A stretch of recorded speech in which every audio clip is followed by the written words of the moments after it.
you that have never been done before. We the people tell the government what to do. It doesn't tell us. We the people are the driver. The government is the car. And we decide where it should go and by what route to do. We the people are free. And I hope we have once again reminded people that man is not free unless government is limited.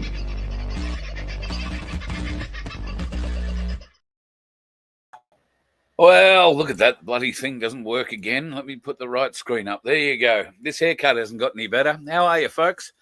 Hope you've struggled through your day all right. And I can tell you, when you've got no hair on top of your head and you hit it on something, it's bloody painful. And I would do better with my lights, but for some reason, when I turn them, maybe if I just lower the intensity a bit. There you go. Don't have to look at the shiny top of my head all night. Well, you probably do, but we'll try and make this one a little better for you. How are you? You're pushing through? It's been one of those sorts of days around here, I've got to say.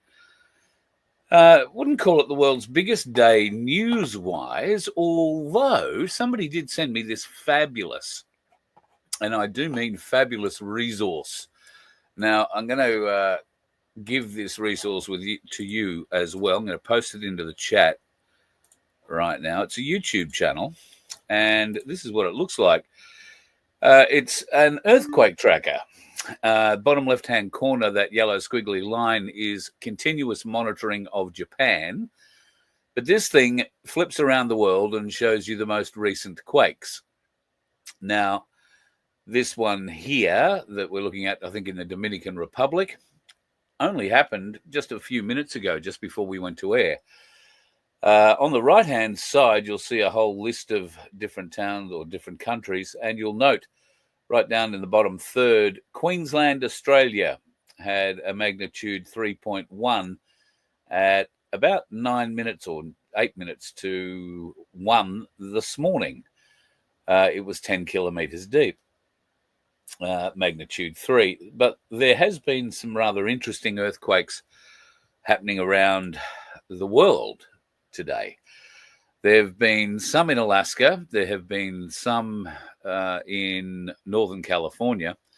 There have been rumblings that are affecting two faults in Northern California, particularly the Bay Area. And those are rumblings at the moment, I guess is the best way to describe them. But rumblings in those sorts of areas can tend to be a little bit dramatic at times and have some very dramatic consequences, which, of course, we aren't looking for or hoping for in any way, shape or form. But we've all heard the stories about what happens when the big one comes and California basically gets dropped off the world map. It slides into the ocean, is the way it was put to me by a number of psychics I once used to know. I haven't said hello to anybody. Hello, Deb. You were first in tonight. Deb Shippard, the lovely Michelle, was in seconds later. Well, as it turns out, about 5 minutes worth of seconds later. But, you know, you were still in. And the lovely Aussie Sue, who posts up some of the most amazing photos on her Facebook page every day. I'm not sure that any of us are going to be allowed to do that anymore or for much longer. How many of you are going to stick with Facebook or any of the social medias once they make you prove who you are? You're going to require facial ID or facial recognition, which is tantamount to digital ID. And are you going to go through with it? Is social media that important to you that you can't give it up, that you can't go back to communicating maybe in the old ways? Could we make Australia Post profitable again? Well, it probably is profitable now because it's delivering all the online packages that we order. Don't know that that's the way it's meant to work, folks. But it does appear to be working that way. So it is what it is. Daniel, hope you're doing all right, all mate. Your vegetable garden got frostbite. Well, you will live in that part of the world. If it was 11 degrees in Melbourne yesterday, I would go so far as to suggest in your part of the world it probably single figures. Certainly overnight. I hope you are lucky enough to possess a heater or a fire and have the wood to put in it. which they aren't charging you 2 legs and an arm for. The gorgeous Sandy K, God love you. I hope I know you're not doing well because you broke a finger. And you know what? I reckon I have done something similar. Now, people who have had broken wrists before, please listen up. I am looking for advice. This, as you may recall, is the wrist that I broke about 12 months ago. And it's almost 12 months to the day, I think. I don't keep track of these things. However, I don't know if you can see it, but that bending of the thumb there elicits quite a large crack, crack, crack, crack, crack kind of thing. And I can feel that all the way running down into here. I'm also very sore and tender in the palm of my hand where my thumb is. I may have carried something heavy. I may have carried a number of somethings heavy over the recent weeks. And I'm thinking I may have done something that I shouldn't have done. But if you've had experience, one person who has had experience has told me, shut up, you sook, push on. It'll get better. So if that's the case, I'm very happy for that. But the real pain of it is right here in the knuckle. And I'm in my downtime for X39 patches at the moment. Never fear. They are never far from me. But I will put patches back on because I do find they make a huge difference, certainly with the swelling I was getting in the palm of my left hand, in the pad right under the thumb. It was very swollen and very tight. And I was massaging it. No, I didn't re-break my own hand doing that, although it did cross my mind. But I did soften up that meaty bit. And the patches are doing their job. So X39 patches, you can get them through me. Email me, carl@vofhq.com if you're interested. There is a business part to it if you want to do it, but you don't have to. Not by any stretch of the imagination. You can just be a customer and buy them. Pardon me, and there are plenty of you that do. There are plenty of you that did sign up initially, and I know I got so many exciting letters from people who were extolling the virtues of the X39s and how much help they'd been to them in their life. I've got to admit, getting those letters was life-changing, really life-changing for me, because it was real proof that I can put people in contact with things that do make not just a little bit of difference, but a lot of difference in their lives. Sadly, for some people, it made no difference in their lives at all, for a variety of different reasons, but they can't work for everybody, which is a bit sad. However, happily, I can report that 98%, better than 99%, I reckon, of people who I have given these to, who've tried them, have found them to be extremely beneficial. One of the things that we tend to do with them, though, is to not feel the pain anymore after a week or 2 weeks or whatever it happens to be. And so we don't bother putting the patch on again until it hurts again. Not necessarily the way to do it, because that's sort of, you're half fixing the problem the way that I understand the patches to work. So particularly for things that have taken a long time to do the damage. I have a left shoulder, as most of us do. I have a left shoulder that plays all hell with me, though, and that's the predominant reason I have the patches, because I get a shocking pain down the back of my neck and down into my shoulder and into my arm. These things make the world of difference to me in that regard, and I know they do in many others as well. So if that's you, yip, yeah, great. If you're new to the show and you don't know anything about it, then the way to get a patch is to go to this lifewave.com/VOF/enrollments/packs. You can see it crawling across the bottom of the screen there, right alongside our $2 ticket lottery. $750 up for grabs. And if you don't win that, you go in the draw. You stay in the draw to win 1 gram of gold. I know it doesn't sound like much, but a gram of gold at the moment is, quite a nice little thing to pick up, given that the price of silver has really kicked up in the last 24 hours or so. I was very neglectful of me to mention it last night. I should have mentioned it because the kick began last night. right now sitting at $79, just over $79. But the 1 gram of gold that we're offering as our other prize in this lottery is $233.14 if you were to go and buy it from Ainsley Bullion today, like right now. And you can go to Ainsley Bullion right now, ainsleyBullion.com.au if you want to buy one. They're there. We can help you out with that, and we can help you out with some Byron Bobs if you'd like. But best of all, for $2, and let's be honest, $2 is less than a cup of coffee. Maybe we should start charging a cup of coffee. There's an idea. Less than $2 for the chance to win $750. You can only buy a maximum of 20 tickets in the lottery. Vince and I had hoped he'd be on tonight. I'm hoping he's all right, actually, because we had lined up to do a couple of video chats this afternoon, and he hasn't turned up to them. So fingers crossed everything's okay with him. Some of the changes that we're going to make will involve a competition. It may not be this competition, but it will be a competition. And it's likely to be for a bit of a larger prize, and therefore you will be able to buy into it at different sorts of ways, is how I'm going to phrase that at the moment, because we're not quite sure on how it's going to work. But look forward to bringing that to you. There's going to be a lot of changes coming up soon. The opportunity to become one of us is going to change substantially if you have that in mind. I know there are many people who choose to support us with a membership right now, and we are extremely grateful for that. You can become a member for like $2.50 a week at vofhq.com. Just click on the membership tag.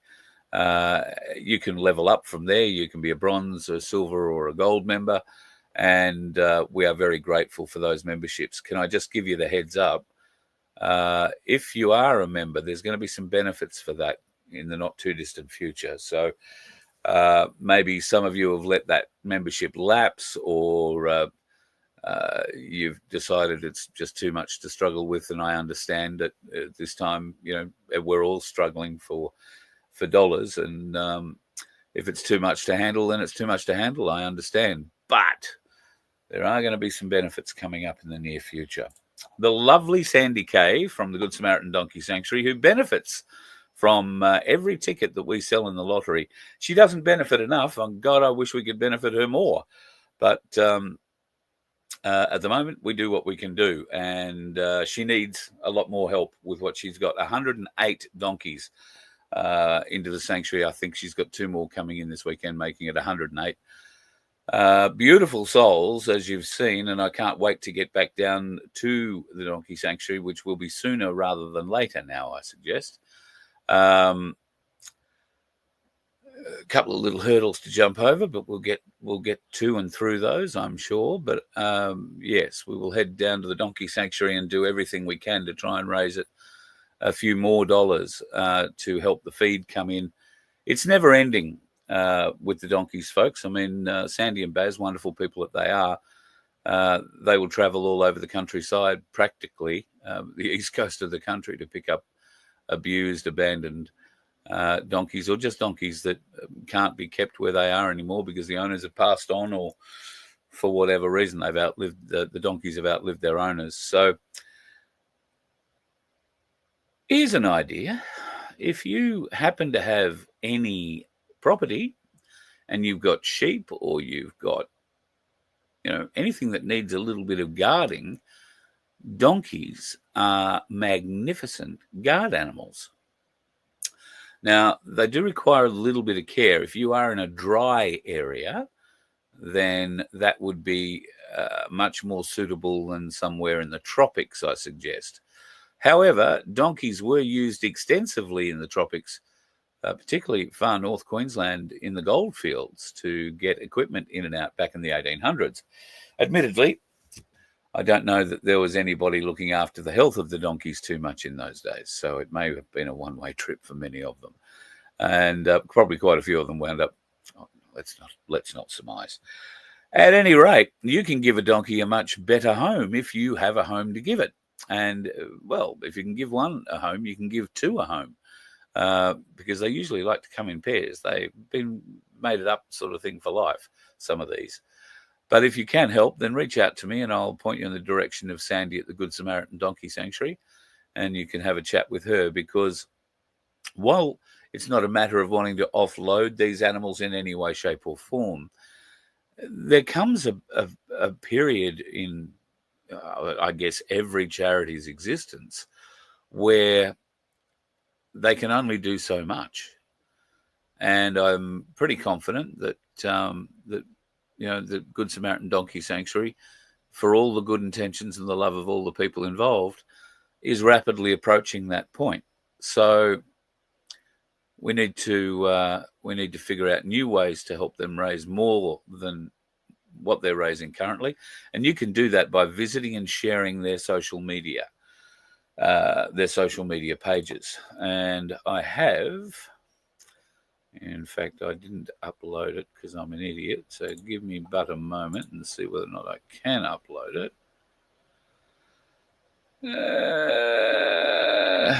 I can't. So I'm going to have to show it to you a different way, but we can be a bit creative about these things. I'm going to play this for you.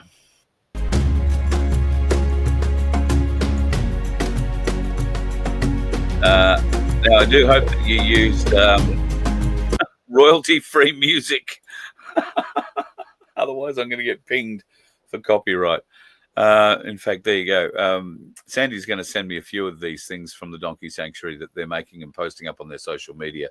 They call them postcards, but some of them are beautiful little videos of the donkeys doing what donkeys do. And if you can help, then you can reach out to them direct. You don't have to help by buying all your 20 tickets in the lottery. You might want to help out a bit more than spending $40. So if you are able to do that, then I can put you in touch with the Good Samaritan Donkey Sanctuary. Sandy might have already put some sort of contact up in the chat. I haven't been following closely. So fingers crossed, if that happens, then great. I look forward to helping you help them. That would be tremendous. Of course, we always need help, but we'll get to us another night and another time.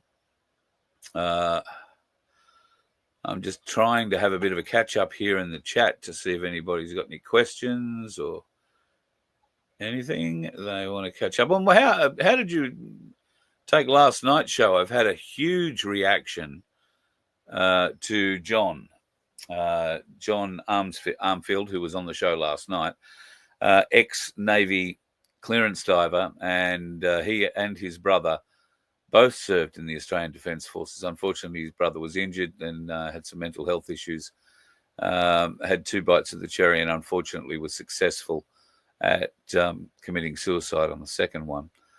It is not so much, although it plays a part, not so much what happened to John's brother. It's what's happened since with John and his career, and particularly how the distortions have played out. And I recommend you go back and have a look at the show from last night, and we'll do more with John in coming weeks. I've also been contacted by a number of ex-service men, I think one woman, I could be wrong, as I so often am these days. I've put them in touch with John too. And one of them, in fact, doesn't want to be in touch with John. He just wants to tell me a few interesting things. So I'm looking forward to seeing that too. That would be awesome. Andrew Barker, what a legend you are. And you can do maths pretty well too. If every subscriber gave $1, there would be $11,000 in the bank. You are absolutely correct. And what a huge difference it would make. Unfortunately, I don't know that we can count on 11,000 people doing that. The show, although for whatever reason it's been dropping a little bit recently, the show gets... Look, if we got a view, if we got $1 for every view that we got, we probably still wouldn't get it. YouTube would find a way of taking it off us. But if it was coming in another way, then that would enable us to really do something quite special with not just what I'm doing here with the Voice of Freedom, but broadly speaking with what we plan going forward with the FBN media group. So Freedom Broadcasting Network is the name of the channel, which you'll find, or FBN Media. You'll find that on YouTube. Vince has his coin toss program up there, and he has a little thing called Chatting with Vince, I think it is, or Talking with Vince, where he's done a couple of interviews with people. Now, Vince is not a professional interviewer, and many of you aren't either, but we would also love your content. So we're going to talk to you a lot about what sort of content you might be able to give us and how we might be able to share that with everybody. And certainly Sandy and the Good Samaritan Donkey Sanctuary is something we have plans for there. We just have to make sure they're still around to do it, because there's no point in plugging them if there's no place for the donkeys to go. And how tragic would it be if there was nowhere for the donkeys to go? I know certainly one person who's watching this show tonight is planning on a property where not just the family can be safe, but it would also have a very large equine slant. I don't know if it was extending to donkeys as such, but a small bit of arm twisting, I reckon she'd probably be involved in that. So, yeah, if you can help, it would be absolutely wonderful. Diane, you pay cash everywhere you go. That's bloody great.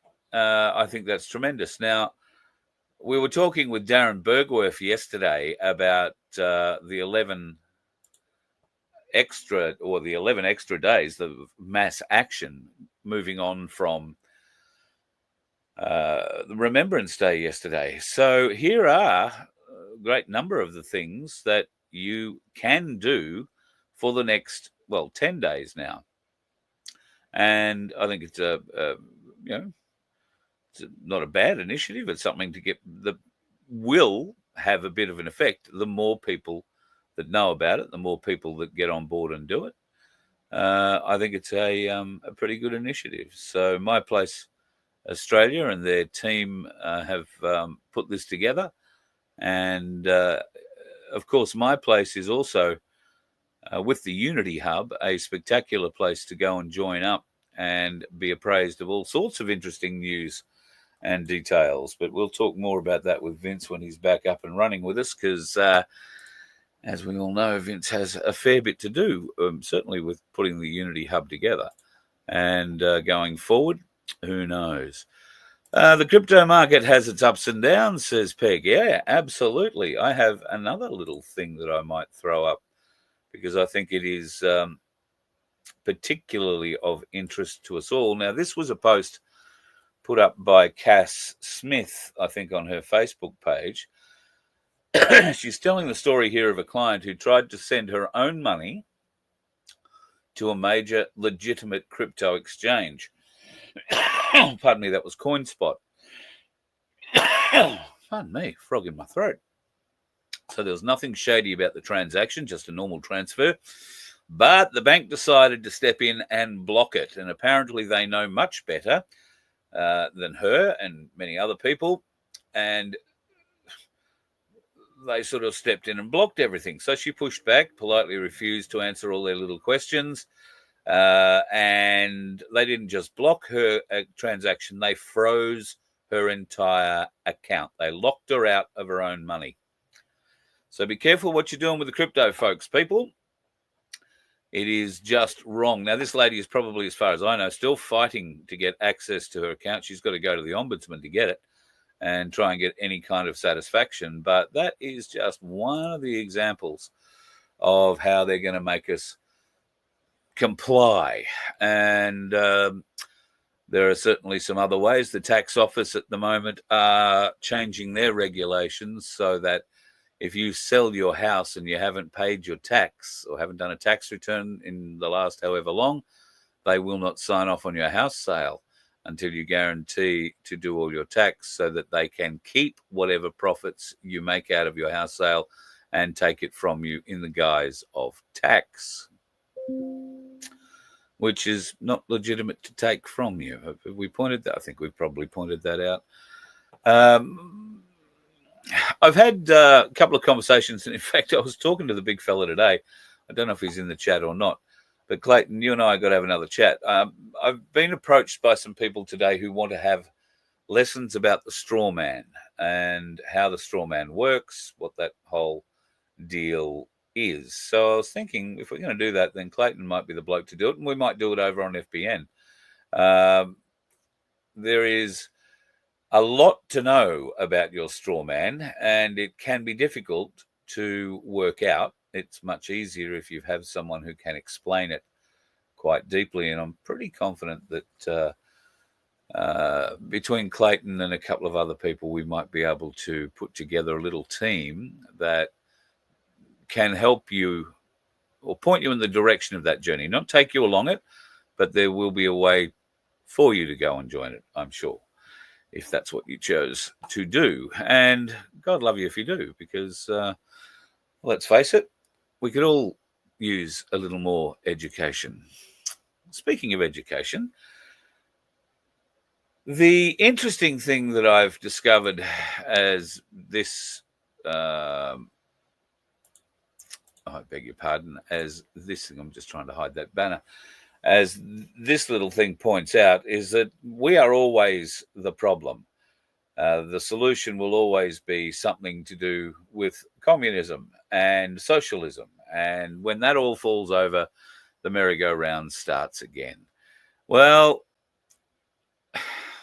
this time the merry-go-round's getting a little bit of a help along, because the American government has finally admitted that, well, they don't call it ChemTrails. What they're calling it is geoengineering, but they're calling it geoengineering brackets aerosol brackets. Now, we've all known what they've been doing in the skies to a point for some time. But what have they really been doing? Well, turns out they've been spraying things that are good for crops. They've been spraying things that are bad for crops. They've been spraying things that are good for weather. They've been spraying a lot of things that are very bad for weather.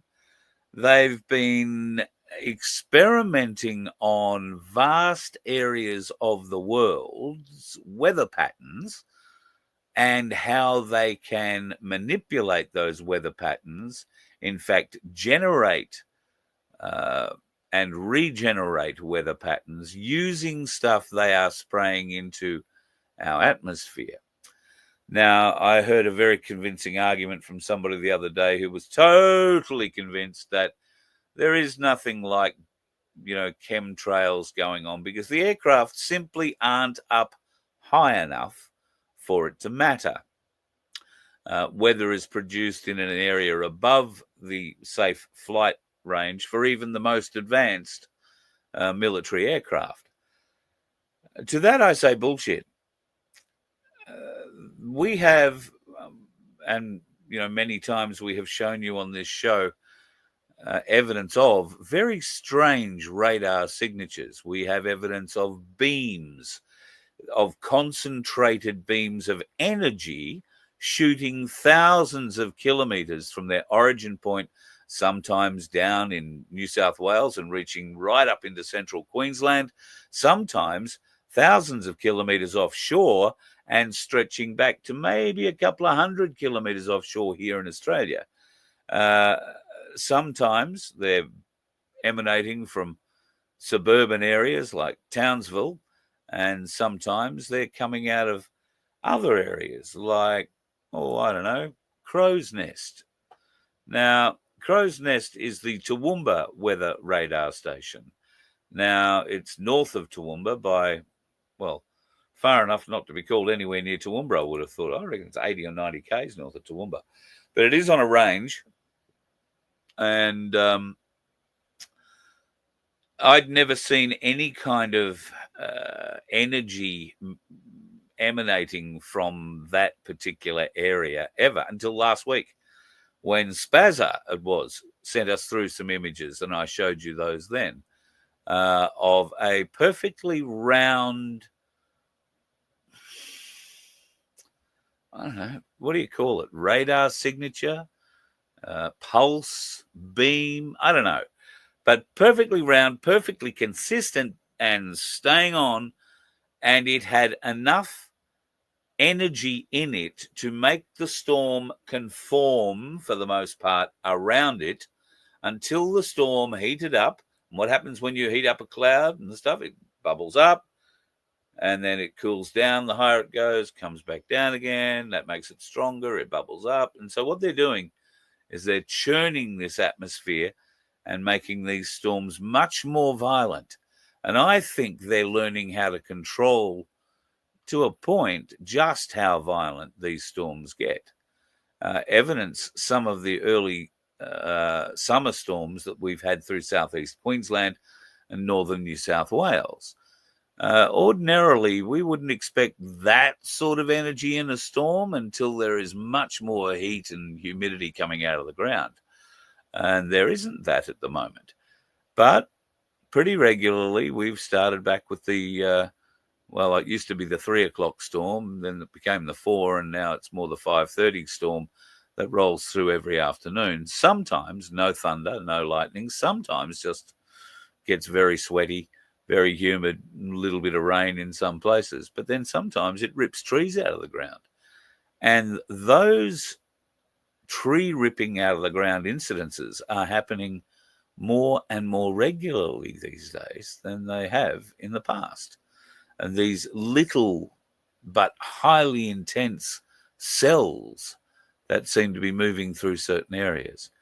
And I remember watching this as far back as 2011, 2012, particularly how our storm clouds were manipulated by, well, at the time we were learning about HAARP, and you can see those energy waves in our skies today on a very regular basis. Not the wave that rolled through Brisbane. Was it this morning or yesterday morning? They had one of those big rolling clouds come through Brisbane this morning. It was either a magnificent cloud structure or the longest UFO we've ever heard of.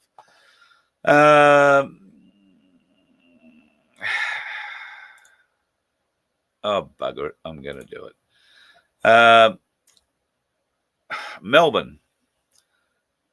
My lordy, lordy me, Melbourne. My lordy, lordy, lordy, lordy me, Melbourne. But it's not just Melbourne. It's probably a lot of places in Australia these days. My, how our country has changed. Back in the day when I lived in Melbourne, when I was a kid living in Victoria, if you were going to Chapel Street, you were going to a pretty ritzy part of Melbourne, all right? Chapel Street, South Yarra, Chapel Street, Paran, all pretty nice, pretty trendy little parts of town. Just be careful where you park.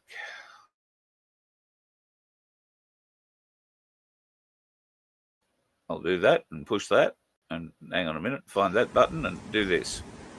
That's your car, Dalton.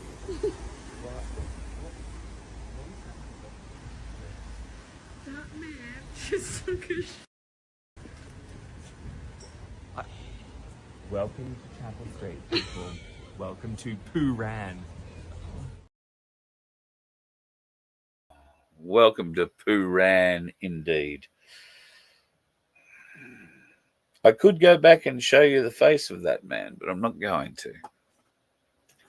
But you know. And what do you do? How do you combat that? Do you have to have the council ranger standing there, you know, ticket in one hand, pen in the other, hand him the ticket, and the guy uses it to wipe his ass on the way out? That fella didn't seem too worried about wiping his ass, admittedly.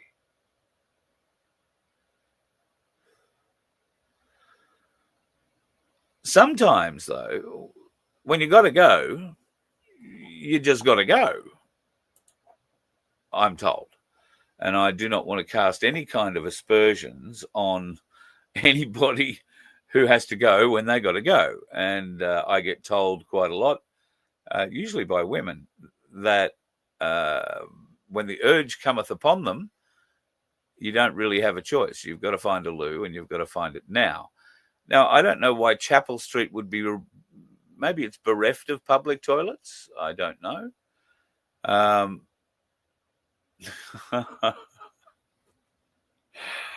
Oh, I got to be careful what I say here because I've just had a flashback. I wonder if Darren Bergwerf is watching the show. I know sometimes when you got to go, but that didn't look well, mate. How do you tell? Anyway, be careful where you step in Melbourne. That's probably about the best I can say. Yeah, about the best I can say. Be very careful. Need more public toilets? I would say absolutely. But are they the ones that you sit down on, or are they the ones you stand and squat over? I'm not quite sure what they're building in Melbourne at the moment. Is Dan wrapped up in a parcel and sent to China? We can only but hope.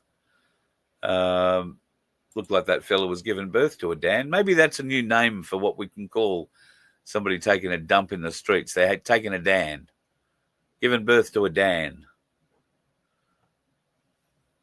I know it doesn't have great alliteration, doesn't it? Doing a Dan, dropping a Dan. There is a dirty Dan, I suppose. Yeah. There are a few public toilets and nearly all get vandalized. Is it any wonder that many of us have public toilet anxiety? I'm one of those people who has public toilet anxiety. And I found out only a few years ago that it's not a weird thing. A lot of people have public toilet anxiety. Can I tell you my worst public toilet anxiety? So, story. Now, if you have public toilet anxiety, you will understand completely what I'm talking about. If you do not have public toilet anxiety, you'll shit anywhere, then good luck to you, and I'm very happy for you. Some of us find that more difficult, shall we say. And I was experiencing that, funnily enough, when I was on the only cruise I've ever been on in my life, and I managed to get off the boat and was walking along a street in New Zealand. And the urge came upon me, and it was too far to get back to the boat. There was really only one choice, and that was the public toilet, which fortunately was only located across the very road from where I was sitting.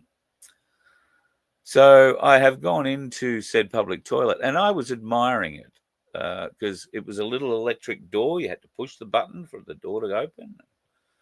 Walk inside, and it was all decked out like a beautiful prison toilet.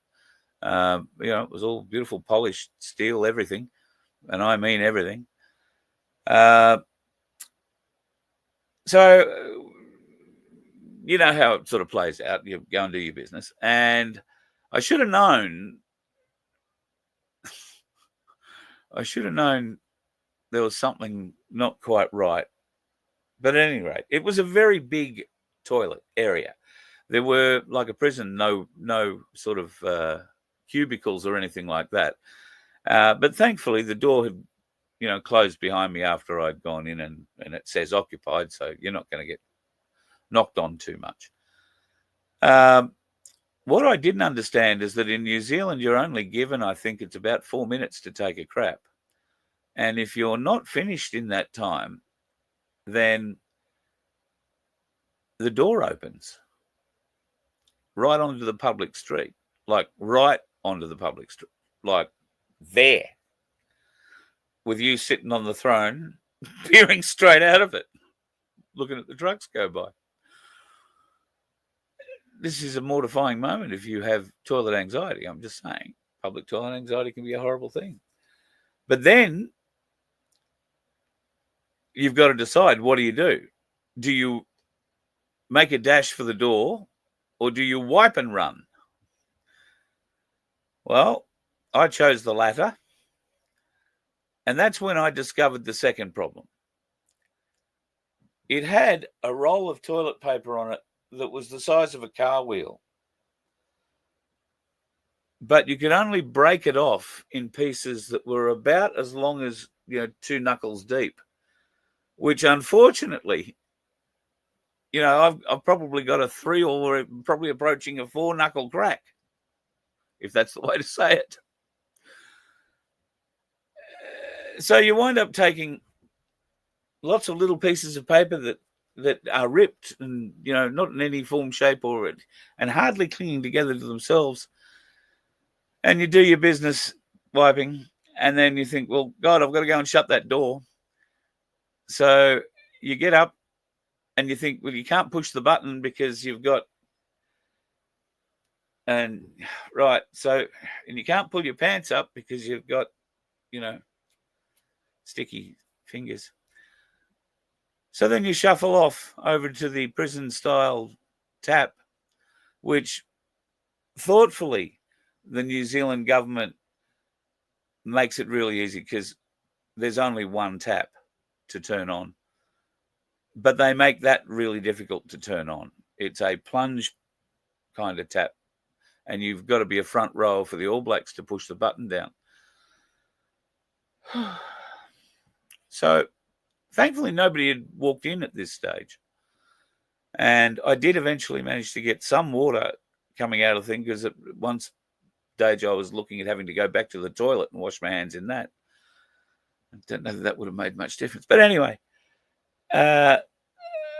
eventually managed to get my fingers clean and got over to close the door to pull my pants up to then have a little meltdown for a little while.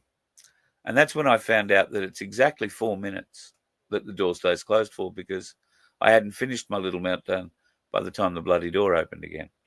And that just made me angry. But then again, I was in the land of New Zealand front rowers. So when I say I was getting angry, it was pretty subdued. Is that the best way to say it? So, look at you. You've all got paper stories.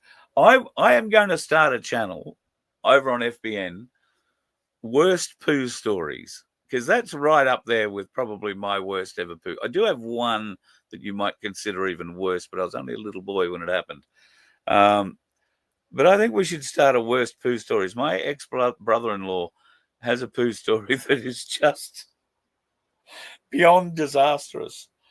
It involves a very big night out, a very, very big night out, waking up to two children demanding to go to some stranger's house for a birthday party that they had promised they'd all go to, getting to that stranger's house and discovering that you need one of those,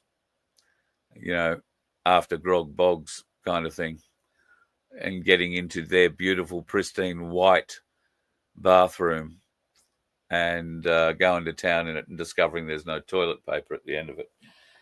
He does tell that story very, very well. But, yes, if you've got a bad poo story, maybe FBN might be a new home for you to come and tell it. You can tell it anonymously. You don't have to put your face on it, but you will have to tell the story. And Vince and I don't think I'm going to give too much away. Thank you, Tony. Yes, it is a shit show. Thank you. I don't think I'm going to give too much away when I'm saying that we are going to give you the ability to be able to call in on the phone to us.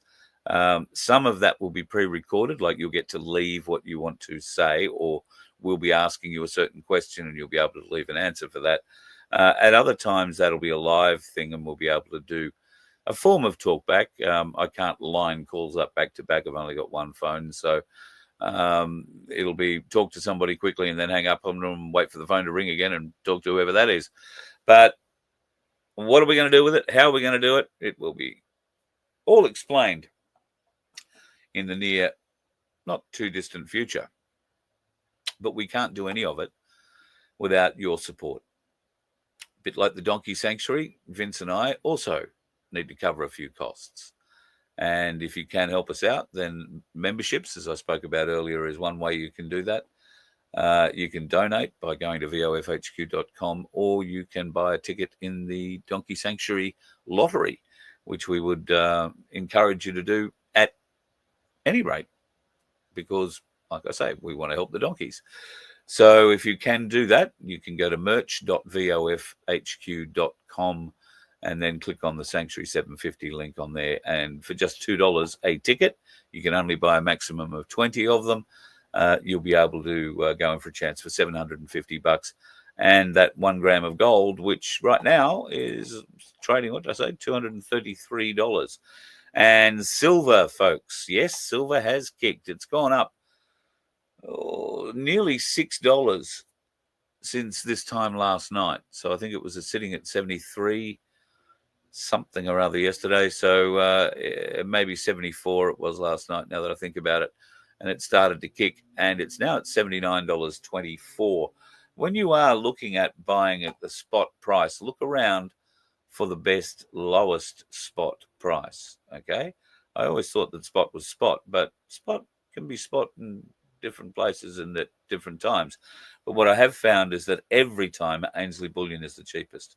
So if you feel the urge to go shop around, then please go shop around. But it has been my experience, and I've done a little bit of looking around just to compare, and it's been quite interesting and sometimes quite traumatic to see the difference, even between the big bullion dealers. The all-important gold-silver index, folks, it's back under 80, 79.7, and it's saying on the drop. That's a good thing. There has been some rattle and hum about what's going to happen from the 13th. Okay, where do we start? You know the story with me and dates. It's now a bit ho-hum.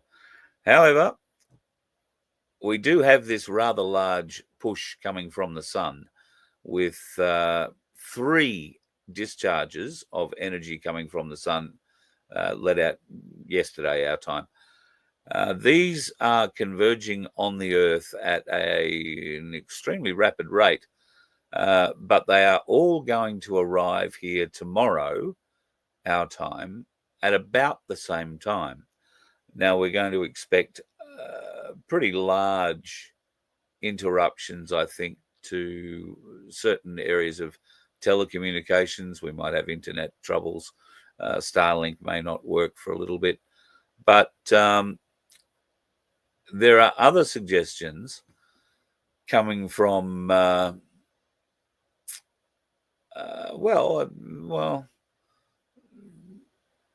the usual suspects, let's just say, that this is another one of those white hat moments where what will follow once this energy burst hits the Earth will be the 10 days of darkness.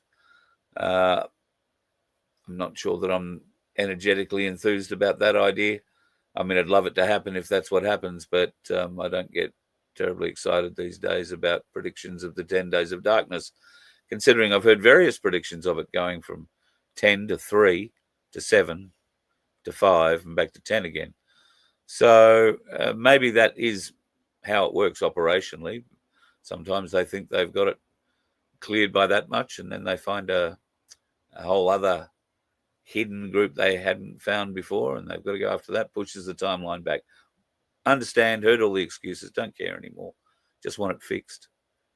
Just want it fixed. And if this is the largest PSYOP in history, then I think you, me, and the rest of us that woke up to this PSYOP and joined it, we did so for the right reasons. And I'm still not sure we're not wrong. I'm sure we're not wrong, in fact. But it's clear the rest of the world is programmed, brain dead. And it's going to require something bigger than any of us separately or combined can do to generate a mass awakening on the scale that we particularly needed here in this country. Darren was talking yesterday, and I believe him. I agree with him.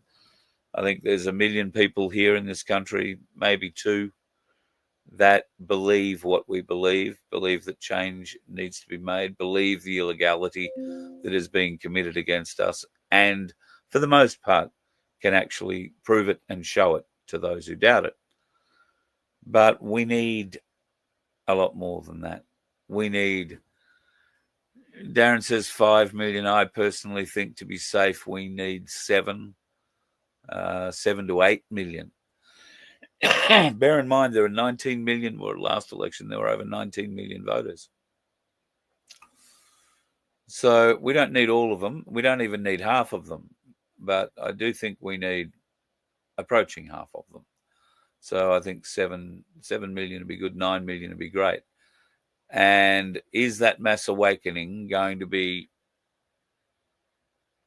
something that we all would support and agree with?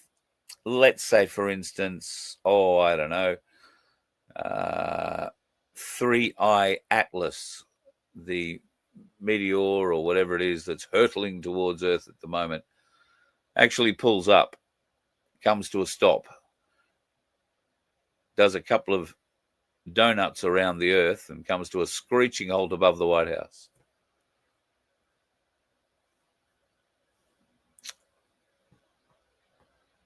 Where are we going to be then with one world government, one world military, one world health, all that kind of thing? Particularly if the Project Bluebeam, as I believe it would be, does have some destructive capabilities. And by that, I mean people will die. There will be injuries. Buildings will fall. Things will blow up. But it won't be because the aliens are doing it. The aliens aren't just going to come here after all these years and start shooting the shit out of us. Doesn't make any sense. Not at all. No, I think the aliens have already been here for tens of thousands of years, hundreds of thousands of years, potentially, and are living right under our feet. Some, I believe quite a lot, living a bit south of where we are. And I don't mean Tasmania, I mean a bit further south than Tasmania.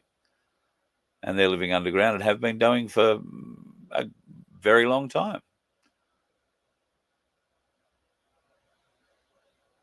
I'm just about at the point where I'm just hoping I get to see it in my lifetime. I'd love to go to Antarctica and go to places where they don't let you go, but they're not going to let us do that. I would love to go to Antarctica and fly over it, but there would be no real point knowing what I know and knowing about where they take the Qantas flights. You're not going to see anything. You're not going to be allowed to see anything. And that's, for me, no more exciting than, well, voting in an election. So, I don't know. We've just got to keep pushing, keep trying, keep telling folks the logic of it. Give them the logic locks. And hopefully with a laugh and a little bit more information that's presented in ways that maybe isn't as direct, isn't as red-pilling as we have done previously. Maybe a spoonful of sugar does help the medicine go down. And with a little bit of luck, it'll motivate and help all of us to put a spring in our step, a smile on our face.